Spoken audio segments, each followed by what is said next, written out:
In one of my recent videos, I asked for some recommendations on important hockey matches throughout the history of Canada, not including the gold medal win in Vancouver, which I've already learned about on a previous video before.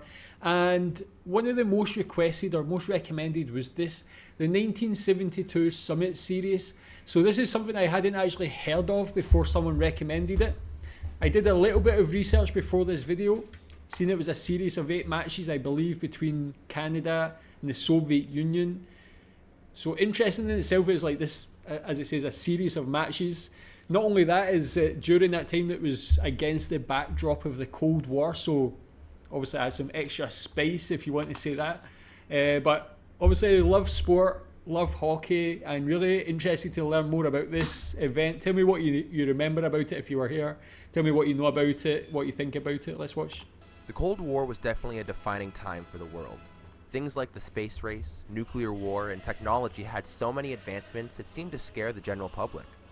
Another great advancement would be in sports, as every superpower country wanted to prove that their athletes were the best of the best and that their system worked. For us, the race that mattered was the 1972 Summit Series. Yeah, that's an interesting point. Like, even though there was this time, obviously I wasn't alive during the Cold War, but at this time I guess it would have been incredibly scary to live through the threat of like really bad things happening to your country, to other countries. But in that moment, it really created so much great for the world. It's like that really interesting like juxtaposition. See so many technological advancements, but I never really thought about it before with regards to a sporting nature. You see like the Western countries, the Soviets really pushing to be the best at everything, to like assert their dominance, not just in that, but just in an overall sort of viewpoint of the world. Very interesting, something I never really thought about before.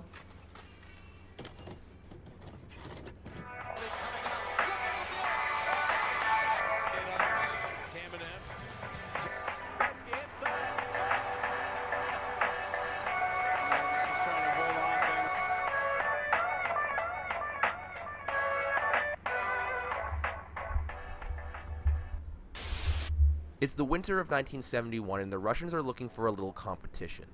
Gary Smith was reading his newspaper at the Canadian Embassy in Russia to see that the Russian team was looking for new competitors for their national hockey team. Gary set up a meeting with Andrei Starvoitov, who was the big boss of Soviet hockey. He was looking to see what interests the Soviets had in playing hockey against some of the best Canadian players. The idea was then sent to Ottawa to negotiate a series, while Hockey Canada was to make the terms behind the series. On April 18, 1972, at the Hotel International Prague, the terms to the series were decided.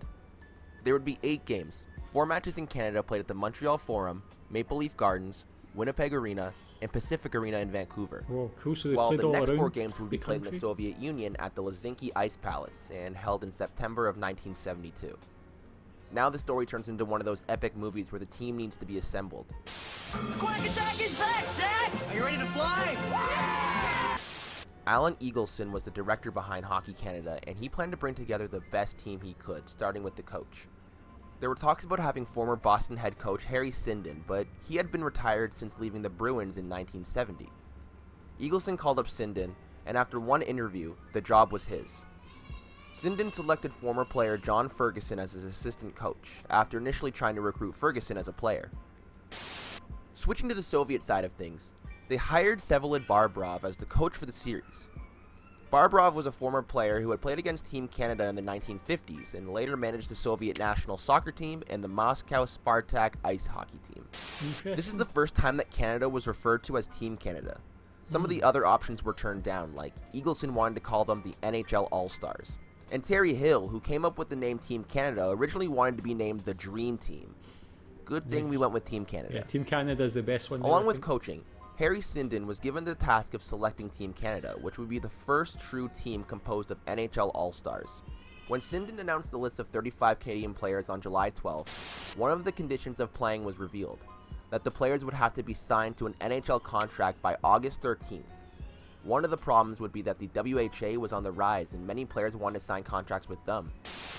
I never heard of the WHA. What was that? Was that like a competitor to the NHL?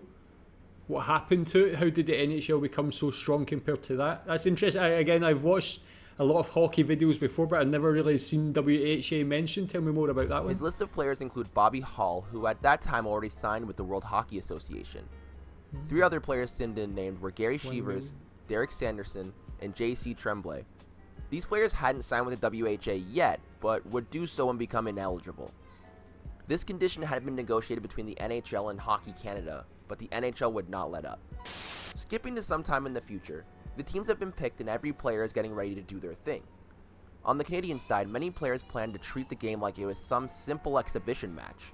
There were no trophies, no prize to be won, just good old fun hockey. To many, the training camp was like a vacation, and the games were expected to be easy. The Canadian media leaned very heavily on Canada winning all 8 games, which would be a crazy thought even today. The Russians definitely took it a little more seriously, as many of the players took up boxing as a new training method. It's like Rocky IV, Now, man. it's September of 1972, and it's time for the games to begin.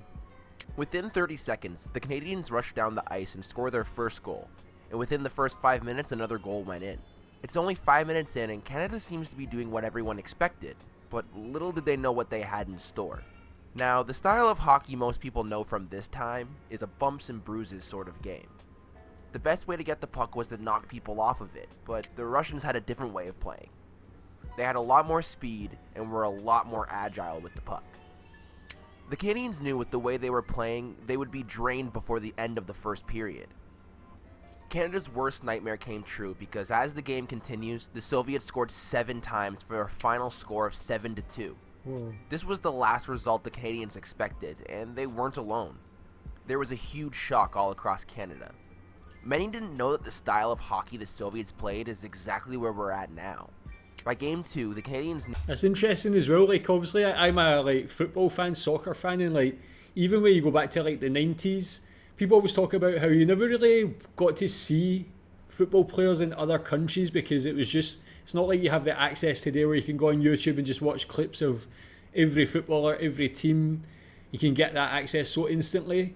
Back here, like, I guess the Soviet team would have been like very unknown, if not completely unknown. So again, like the style of play, especially for fans, would have just been completely new and unexpected. So it's like that kind of adds a bit more excitement to this series of matches. It must have been so exotic to see these players, and especially if they're playing this very like classy type of hockey as well.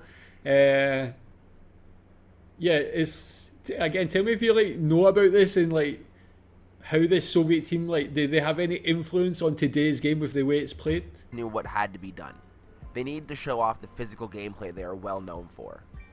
Phil Esposito scored an early goal and helped set the Canadians up. The Russians really didn't like the style of hockey the Canadians were playing. By the end, the score was 4-1, and the Canadians took home the second game. The third game ended in a tie, but the fourth game in Vancouver is where things got real. After taking the lead 3-1 in the second period, the Russians' fast-paced style of hockey snuck through and caused the Canadians to lose the lead and the game 5-3.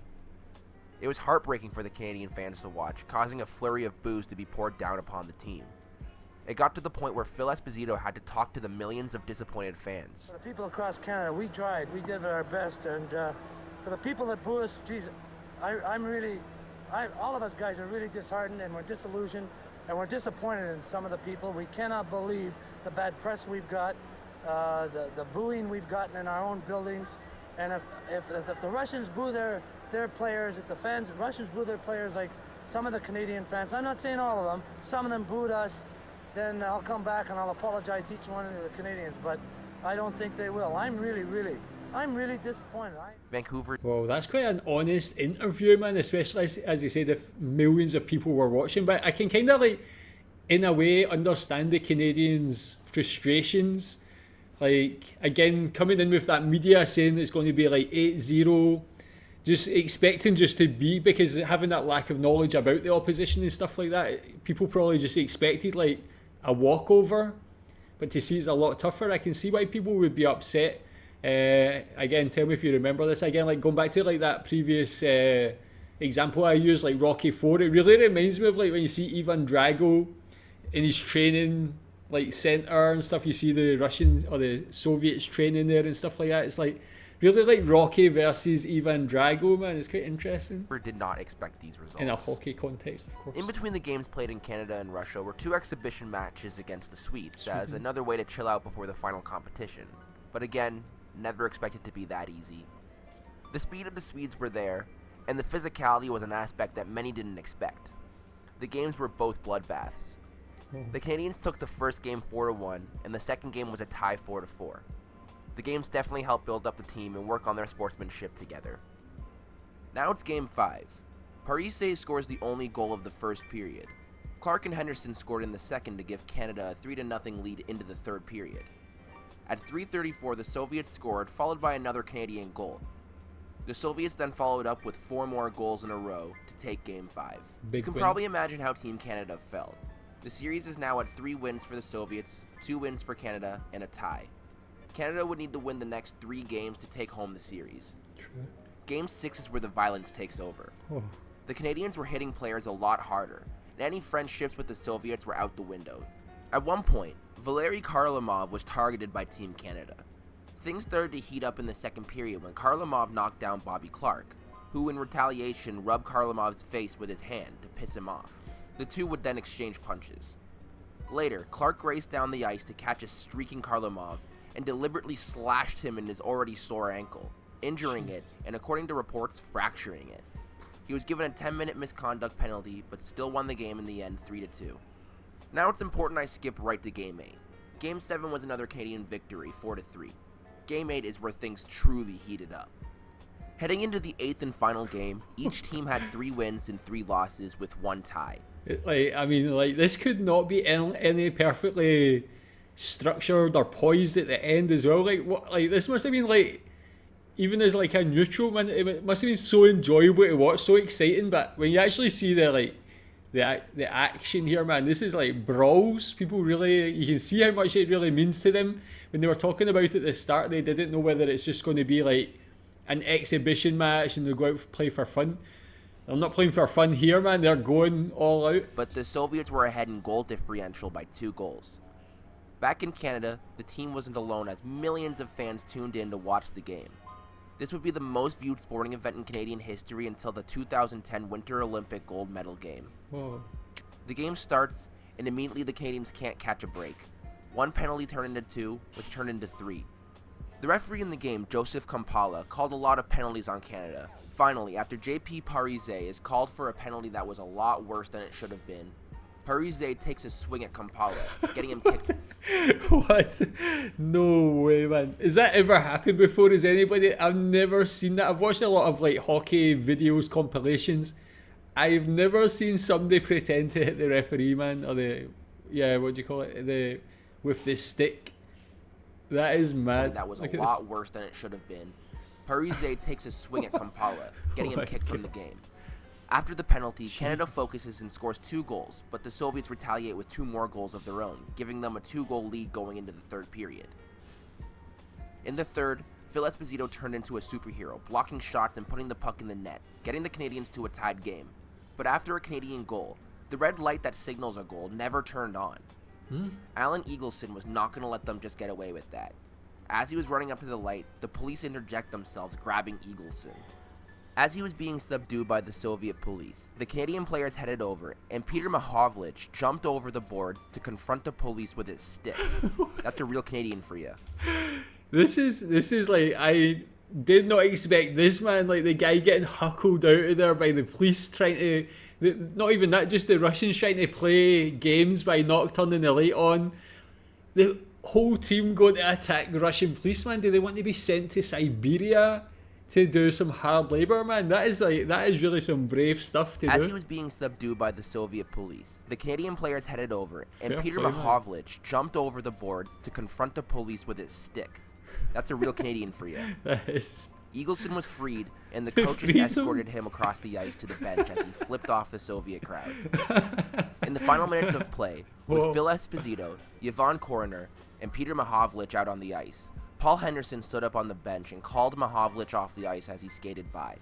Henderson skates into the slot and falls down, but after Phil Esposito whacks the puck towards the net, Henderson was able to get the rebound, scoring the game-winning and series-winning goal. The score was 6-5. The dream had come true, and the Canadians were the Summit Series champions. Wow. That Team is Canada arrived back in Canada on fantastic. October 1st. The team was mobbed by an estimated crowd of 10,000 at Montreal Dorval Airport.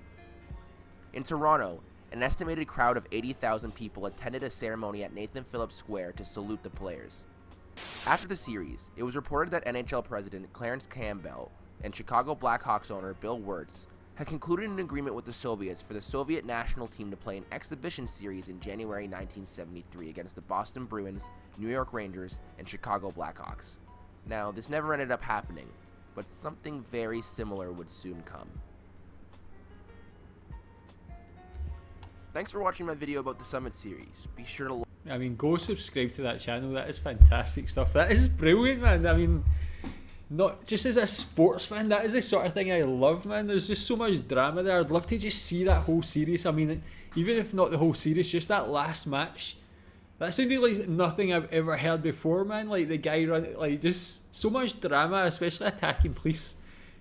That is a real Canadian. I love that line there as well. But yeah, tell me what you know about that. The 1972 Summit Series.